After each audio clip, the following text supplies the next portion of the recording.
Hi guys, this is Lowell Stitches. Welcome to my channel. Today we're going to be learning how to make this beautiful Bubu gown with a V neckline and this ruched effect using an elastic. Let's get right into it.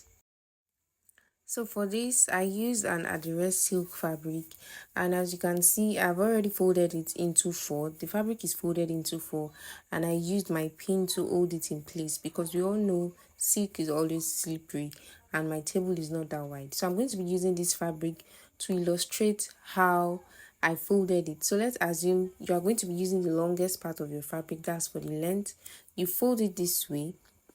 Let's assume your fabric does not have a pattern anyway that you need to follow. So you fold it this way, the longest part.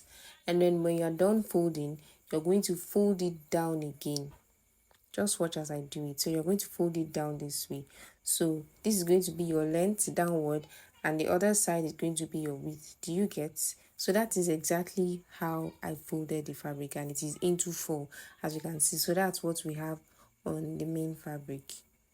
So we're going to start by marking our shoulder measurement. So for a bubu like this, you're going to measure from the middle of your neck to where you want your sleeve to stop.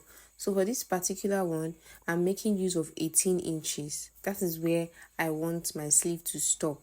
And I'm also going to be adding 1 extra inches. That is going to be for the allowance that I'm going to use to bend or fold the tip. Do you get?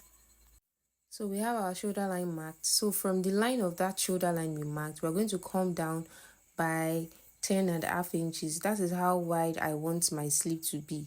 I wouldn't advise you to go beyond 11 inches max. It depends, but 10.5 inches is okay. So I'm just going to connect the line. So now on this 10.5 inches line, that is where we're going to be taking our horizontal measurement. So what you do is the biggest measurement on your body, that is what you're going to be using for your bubu.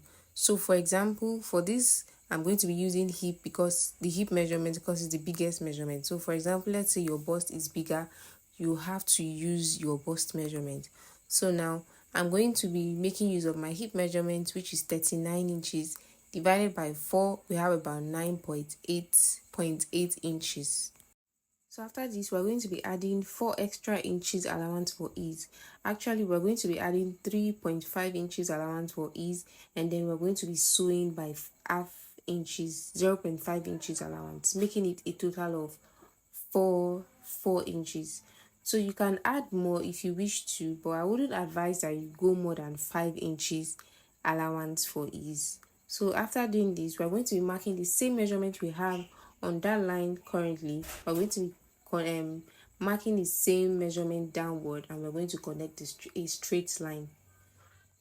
Also, you're going to be needing your full length measurement. I've already marked it out. The full length measurement I'm working with is 57, and I added 1.5 inches allowance. So the full length I have is about 58.5 inches. You're going to see it when we get to the bottom part of this dress. So mark your full length allowance, of course, mark it out, and then you connect this hip measurement plus the 4 inches allowance. You connect it up to the full length measurement of your gown.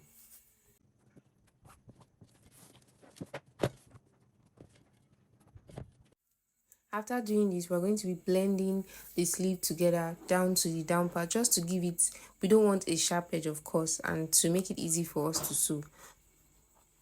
So the next thing we're going to do is to mark out the neckline. So I don't want my neckline to be too wide. I'm just going to be using 3 inches for the depth. Remember that our fabric is on fold, is folded into 4 currently. So we're going to be marking out the width is 3 inches. For the back neckline, I'm making use of 1.5 inches for the neckline. But when you're cutting yours, I would advise you use just 1 inch alone. It is enough. So now the next thing we're going to do, we are still going to mark out the neckline for our front. So the depth of the front neckline is 7 inches. When you slant it, it's going to be about 8 inches. I think that is enough. But if you don't want it to be too deep, you can just use 6 inches for the depth. So I'm just going to connect it from the width of the neckline downward. So what we're going to do next is to cut it out. I want you to pay close attention as I cut this. Remember, it is on fold. The first thing you do is to cut the back neckline first. Right? That means you've cut for both the front and the back. As you can see, let me just remove the pin for you to see. cut the back neckline first, please. And after doing that, we're going to separate it. We're going to separate it. We're going to to cut the front neckline, we're going to be cutting just the fabric on the front alone. Please do not make the mistake of cutting both front and back together for the front neckline. Okay, in the case where the neckline is the same thing for the front and back, you can cut it together. So now just separate the fabric, the one on top, you cut out your front neckline, and that is how easy it is. And then you can just iron properly, please. Iron the middle line, the edge. You're going to see the reason why you need to iron your clothes properly before you even cut. So just make a notch here just to know where the shoulder line is. So now the next thing we're going to do is just to cut it out.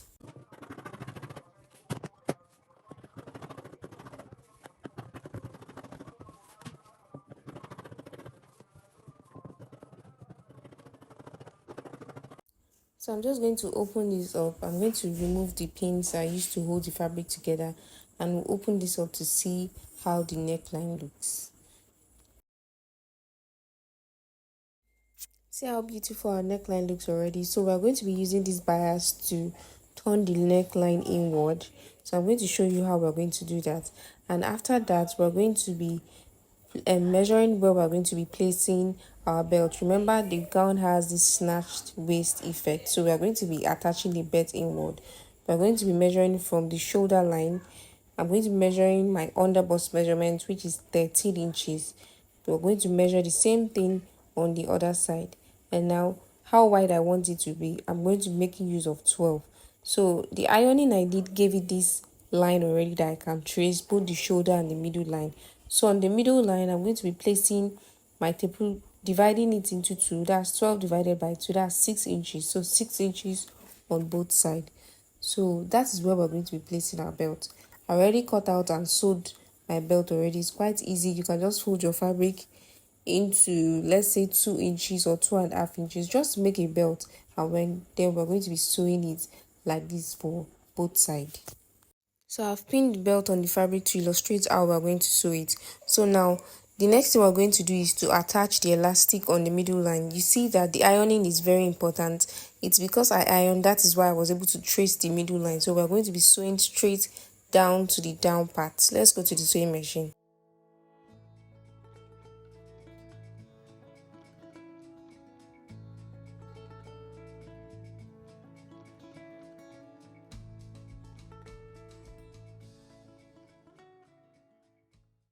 So the next thing we're going to do is to use the bias tape to turn the neckline. So you're just going to watch as I do it. Just in case you don't know how to properly use a bias tape on your neckline or to turn your fabric, drop a comment. I'm going to make a detailed video on how to do that.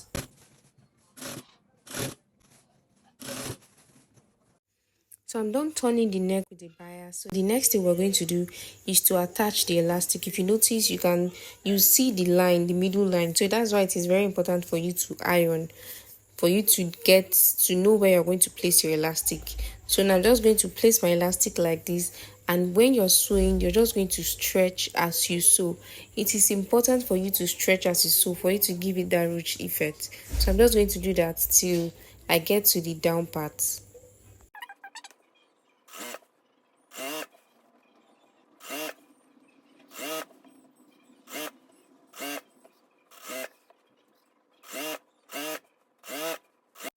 So as you sew close to the down part, you're going to reduce the tension on the elastic just to reduce the gathers effect that is going to be at the down part. And now take note, you're not going to sew your elastic down to the last part. Remember, we gave 1.5 inches for the folding allowance at the edge, so you're not going to sew your elastic up to that point. So you're just going to stop at this place for you to be able to fold your allowance. I hope you understand it. So you're just going to cut off the excess that you have left. So now we're going to go to the sleeve, and then we're going to be folding it by the 1 inches allowance we added to the sleeve. So I'm just going to fold it. I'm going to do the same for the other sleeve too. Okay, so this is it, guys. I am done sewing. You see how beautiful this gown is already, even without finishing.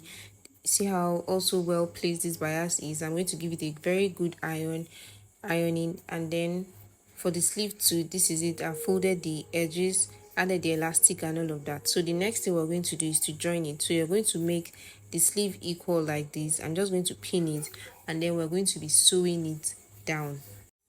So we're just going to be folding the edge, both edge by 1.5 inches allowance, then we're going to be sewing from the sleeve down. If you have not subscribed to my channel, please do so, like, comment and share. And that is it guys, just sew down to the down part. Thank you for watching guys.